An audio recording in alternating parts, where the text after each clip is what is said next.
ਸਤਿ ਸ਼੍ਰੀ ਅਕਾਲ। ਮੈਂ Bhupinder Singh Chahal from IELTS point Mansa. ਸੋ ਅੱਜ ਦੇ ਆਪਾਂ ਇਸ ਟੌਪਿਕ ਦੇ ਵਿੱਚ ਆਇਲਸ ਰਾਈਟਿੰਗ ਟਾਸਕ 2 ਬਾਰੇ ਗੱਲ ਕਰਾਂਗੇ, ਜਿਹਦੇ ਵਿੱਚ ਆਪਣਾ ਫਰਸਟ ਟੌਪਿਕ ਹੈਗਾ ਰੈਂਟਲ ਪ੍ਰੋਪਰਟੀਜ਼। ਰੈਂਟਲ ਪ੍ਰੋਪਰਟੀਜ਼ ਦੀ ਆਪਾਂ ਵੋਕੈਬਲਰੀ, ਉਹਦੇ ਬੈਨੀਫਿਟਸ, ਉਹਦੇ ਡਰਾਬੈਕਸ, ਸਾਰੀਆਂ ਚੀਜ਼ਾਂ ਕਵਰ ਅਪ ਕਰਾਂਗੇ ਜੋ ਕਿ ਇੱਕ ਰਾਈਟਿੰਗ ਟਾਸਕ 2 ਦੇ ਵਿੱਚ ਐਸੈਂਸ਼ੀਅਲ ਹੁੰਦੀਆਂ ਨੇ। So without wasting any further time, let's move on to the topic.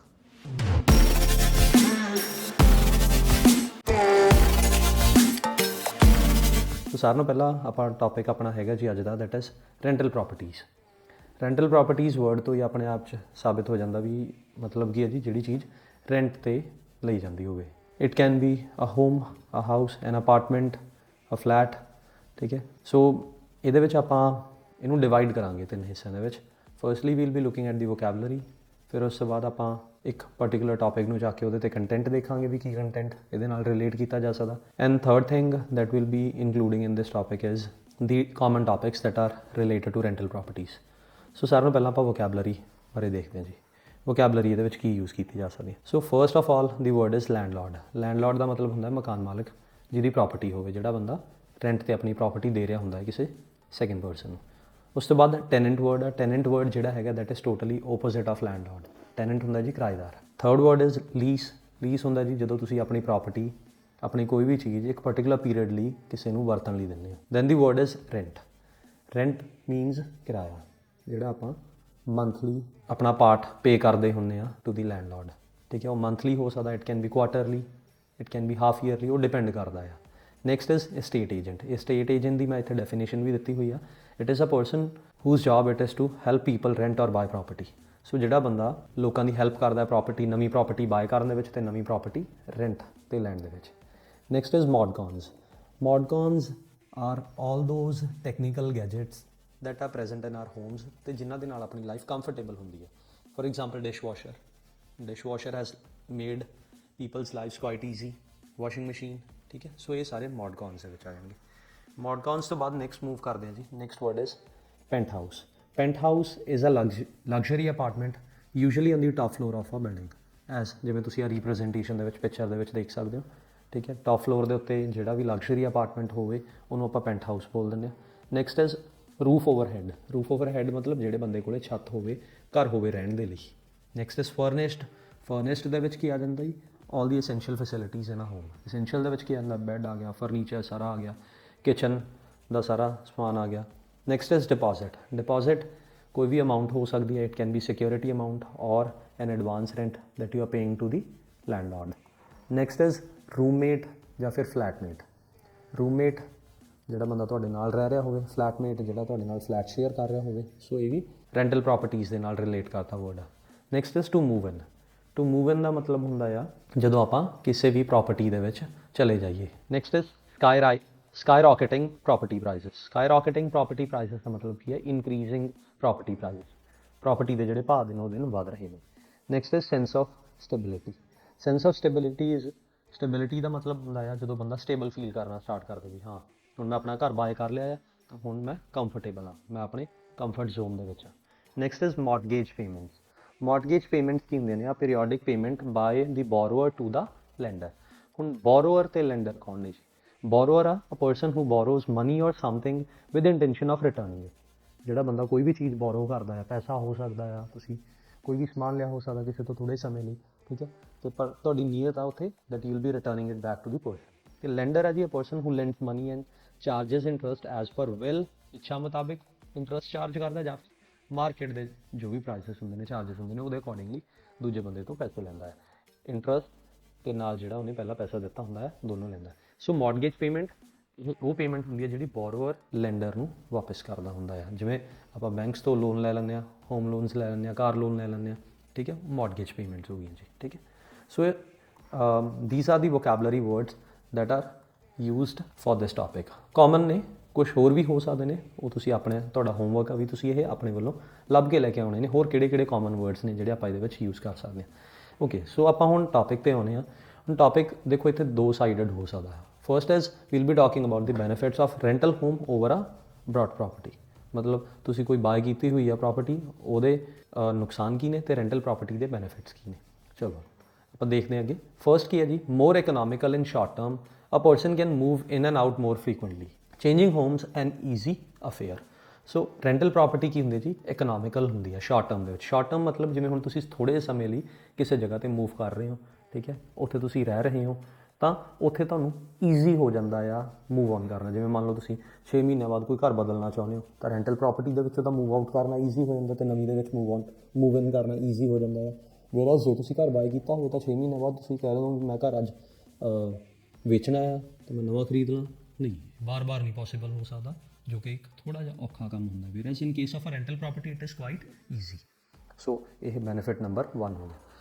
Next benefit is can easily downsize if tenant is short on money, shifting from a big home to a smaller one depending upon the money available. Downsize ਦਾ ਮਤਲਬ ਕੀ ਹੈ? Downsize means ਜਿਵੇਂ ਹੁਣ ਕਈ ਵਾਰੀ financial issues ਆ ਜਾਂਦੇ ਨੇ ਕਿਸੇ ਦੀ ਲਾਈਫ ਦੇ ਵਿੱਚ, ਤਾਂ ਉੱਥੇ ਤੁਹਾਡੇ ਕੋਲੇ ਆਲਟਰਨੇਟਿਵ ਹੁੰਦਾ ਆ that you can leave a bigger property and you can move into a smaller property. ਠੀਕ ਹੈ, ਇੱਕ ਵੱਡੀ ਪ੍ਰਾਪਰਟੀ ਤੋਂ ਇੱਕ ਛੋਟੀ ਪ੍ਰਾਪਰਟੀ ਵੱਲ ਨੂੰ ਈਜ਼ੀਲੀ ਮੂਵ ਕਰ ਸਕਦੇ ਹੋ ਜੇ ਤੁਸੀਂ ਰੈਂਟਲ ਪ੍ਰਾਪਰਟੀ ਦੇ ਵਿੱਚ ਰਹਿ ਰਹੇ ਹੋ। ਸੋ ਇਹ ਹੋ ਗਿਆ ਆਪਣਾ ਬੈਨੀਫਿਟ ਨੰਬਰ 2। ਥਰਡ ਬੈਨੀਫਿਟ ਹੈਗਾ can choose from a price range. ਤੁਸੀਂ ਬਜਟ ਸੈੱਟ ਕਰ ਸਕਦੇ ਹੋ। You can set a budget ਵੀ ਮੇਰੀ ਪ੍ਰਾਈਸ ਰੇਂਜ ਹੈਗੀ ਵੀ ਮੈਂ 5000 ਤੋਂ ਲੈ ਕੇ 15000 ਤੱਕ ਵਾਲੇ ਘਰ ਦੇ ਵਿੱਚ ਰਹਿਣਾ ਹੈ। ਸੋ ਉਹਦੇ ਵਿੱਚ ਜਿਹੜਾ ਵੀ ਤੁਹਾਨੂੰ ਸੂਟੇਬਲ ਅਫੋਰਡੇਬਲ ਲੱਗਦਾ ਹੈ ਘਰ, ਤੁਸੀਂ ਉਹਦੇ ਵਿੱਚ ਈਜ਼ੀਲੀ ਰਹਿ ਸਕਦੇ ਹੋ। Next is changing or fluctuating house prices do not affect people living in rental homes. ਘਰਾਂ ਦੇ ਭਾਅ ਸਪੋਜ਼ ਕਰੋ ਵੱਧ ਰਹੇ ਨੇ ਜਾਂ ਘਟ ਰਹੇ ਨੇ, ਪਰ ਉਹਦਾ ਤੁਹਾਡੇ 'ਤੇ ਕੀ ਅਸਰ ਆ? ਕੋਈ ਵੀ ਨਹੀਂ ਹੈਗਾ, ਠੀਕ ਹੈ, ਕਿਉਂਕਿ ਤੁਸੀਂ ਤਾਂ ਰੈਂਟ 'ਤੇ ਰਹਿਣਾ ਹੈ, ਤੁਸੀਂ ਕਿਹੜਾ ਬਾਏ ਕਰਨਾ ਹੈ ਘਰ। ਸੋ ਇੱਥੇ ਤੁਹਾਨੂੰ ਫਾਈਨੈਂਸਿਸ ਦੀ ਵਰੀ ਕਰਨ ਦੀ ਲੋੜ ਨਹੀਂ ਹੈਗੀ। ਸੋ ਵਿਚ gives another benefit towards rental properties. Next is easily relocate if and when business or job requires.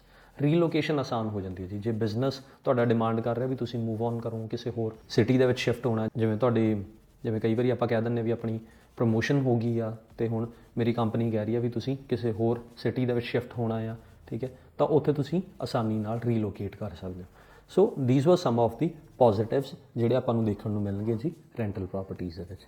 ਸੋ ਜੇ ਤੁਹਾਡੇ ਐਸੇ ਦੇ ਵਿੱਚ ਕੋਈ ਇੱਦਾਂ ਦੇ ਪੁਆਇੰਟਰਸ ਆਉਂਦੇ ਨੇ ਮੈਂਸ਼ਨ ਕਰਨੇ, ਤਾਂ ਤੁਸੀਂ ਆਸਾਨੀ ਨਾਲ ਉਹਨਾਂ ਨੂੰ ਐਕਸਪਲੇਨ ਕਰ ਸਕਦੇ ਹੋ along with the examples. Next we will be moving on to the drawbacks. ਹੁਣ ਦੇਖੋ ਜਿਵੇਂ ਕਿ ਹਰ ਚੀਜ਼ ਦੇ ਫਾਇਦੇ ਹੁੰਦੇ ਨੇ ਤਾਂ ਨੁਕਸਾਨ ਵੀ ਹੋਣਗੇ ਜੀ, ਠੀਕ ਹੈ, ਜ਼ਿਆਦਾ ਨਹੀਂ ਤਾਂ ਕੁਛ ਨਾ ਕੁਛ ਨੁਕਸਾਨ ਤਾਂ ਹਰ ਚੀਜ਼ ਦੇ ਹੁੰਦੇ ਨੇ।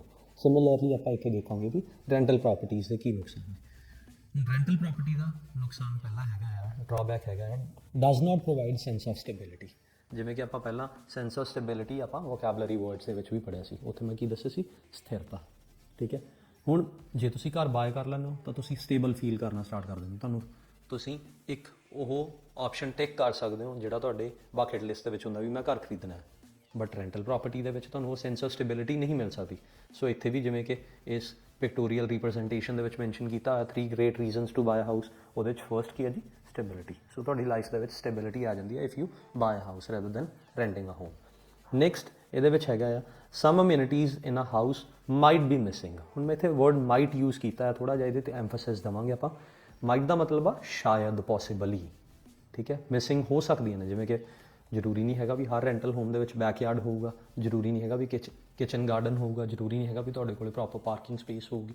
ਸੋ these are some of the things that might be missing in a rental property. ਵੇਅਰਐਜ਼ ਜੇ ਤੁਸੀਂ ਆਪਣਾ ਖੁਦ ਦਾ ਘਰ ਬਾਏ ਕਰਦੇ ਹੋ ਤਾਂ ਤੁਸੀਂ ਆਪਣੀ ਇੱਛਾ ਮੁਤਾਬਿਕ ਇਹ ਸਾਰੀਆਂ ਫੈਸਿਲਿਟੀਜ਼ ਅਮਿਊਨਿਟੀਜ਼ ਇਨਕਲੂਡ ਕਰ ਸਕਦੇ ਹੋ, ਠੀਕ ਹੈ।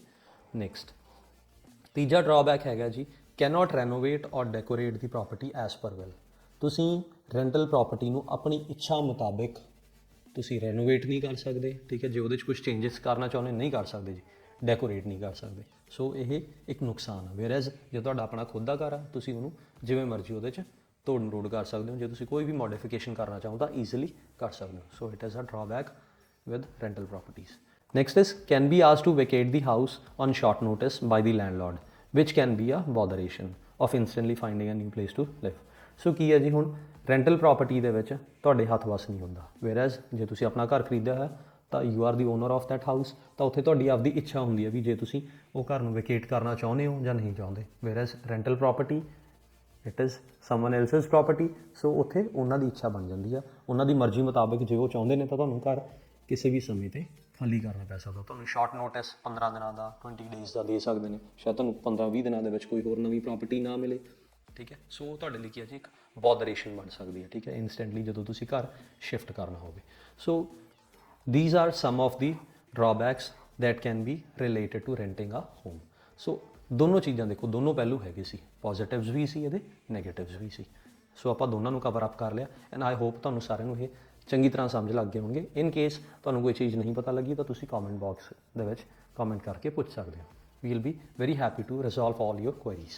ਓਕੇ, ਹੁਣ ਲਾਸਟ ਆਪਾਂ ਚੀਜ਼ ਦੇਖਦੇ ਹਾਂ, some of the common topics that are based on rental homes. So ਇਹਦੇ ਵਿੱਚ ਜਿਵੇਂ ਕਿ ਫਰਸਟ ਟੌਪਿਕ ਹੈਗਾ ਆ, some people prefer to rent a house for accommodation while others prefer to buy their own house.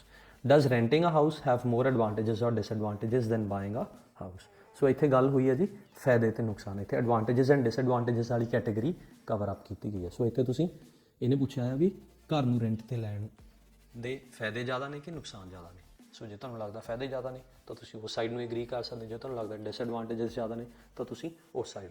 ਜੇ ਤੁਹਾਡਾ ਇੱਕ neutral view ਆ ਤਾਂ ਤੁਸੀਂ ਉਹਦੇ ਅਕੋਰਡਿੰਗਲੀ ਵੀ ਐਕਸਪਲੇਨ ਕਰ ਸਕਦੇ ਹੋ, ਮਤਲਬ 3 ਪੁਆਇੰਟਸ ਪੋਜ਼ਿਟਿਵ ਤੇ 3 ਹੀ ਨੈਗੇਟਿਵ ਦੇ ਦੱਸ ਸਕਦੇ ਹੋ। So it is totally up to you. ਉਸ ਤੋਂ ਬਾਅਦ ਦੂਜਾ ਟੌਪਿਕ ਜਿਹੜਾ ਆ, ਦੇਖੋ ਇੱਥੇ ਥੋੜੀ ਵਰਡਿੰਗ ਚੇਂਜ ਹੋਊਗੀ, ਕੋਈ ਜ਼ਿਆਦਾ ਇਹਦੇ ਵਿੱਚ ਖਾਸ ਆਲਟਰੇਸ਼ਨਸ ਨਹੀਂ ਹੋਣਗੀਆਂ, ਠੀਕ ਹੈ। ਸੋ ਉਹਨਾਂ ਨੂੰ ਤੁਸੀਂ ਕੰਸੀਡਰੇਸ਼ਨ ਦੇ ਵਿੱਚ ਲੈਣਾ ਹੈ। Next is in some countries owning a home rather than renting one is very important for people. So ਇੱਥੇ ਨੇ ਕਿਹਾ ਕਈ ਦੇਸ਼ਾਂ ਦੇ ਵਿੱਚ ਘਰ ਖਰੀਦਣਾ, ਓਨ ਕਰਨਾ ਬਹੁਤ ਜ਼ਿਆਦਾ ਇੰਪੋਰਟੈਂਟ ਆ ਇੱਕ ਰੈਂਟ ਤੇ ਰਹਿਣ ਨਾਲੋਂ।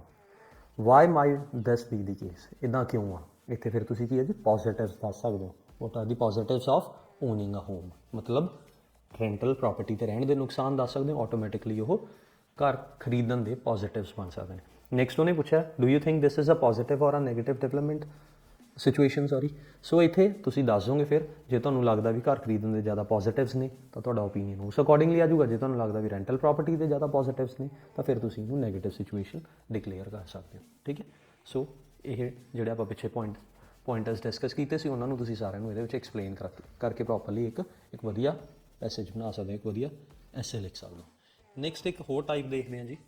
ਸੋ ਇੱਥੇ ਮੈਂ ਦੂਜੇ ਦੇ ਵਿੱਚ ਥੋੜ੍ਹਾ ਜਿਹਾ ਹਾਈਲਾਈਟ ਕਰਨਾ ਚਾਹੂੰਗਾ, ਇੱਥੇ ਐਡਵਾਂਟੇजेस ਡਿਸਐਡਵਾਂਟੇजेस ਉਹਨੇ ਸਟ੍ਰੇਟ ਫਾਰਵਰਡ ਨਹੀਂ ਲਿਖੇ ਬਟ ਪੁੱਛੀ ਉਹੀ ਗੱਲ ਆ, ਠੀਕ ਹੈ।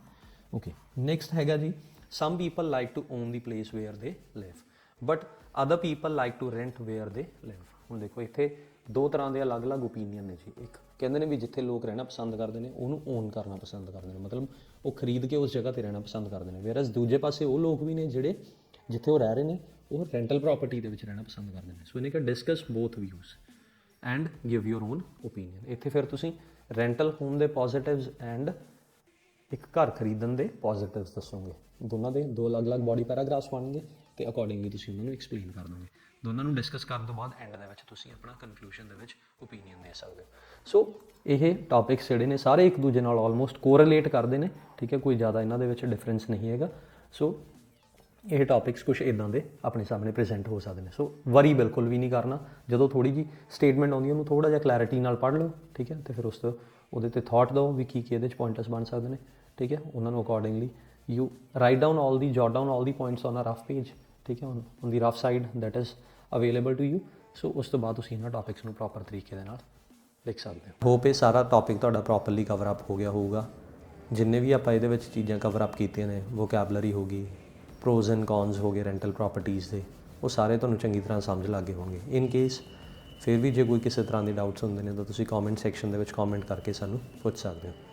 ਅਤੇ ਨਾਲ ਦੀ ਨਾਲ ਪਲੀਜ਼ ਸਾਡੇ ਚੈਨਲ ਨੂੰ ਸਬਸਕ੍ਰਾਈਬ ਕਰਨਾ, ਲਾਈਕ ਕਰਨਾ ਅਤੇ ਸ਼ੇਅਰ ਕਰਨਾ ਬਿਲਕੁਲ ਵੀ ਨਾ ਭੁੱਲਿਓ। Thank you so much.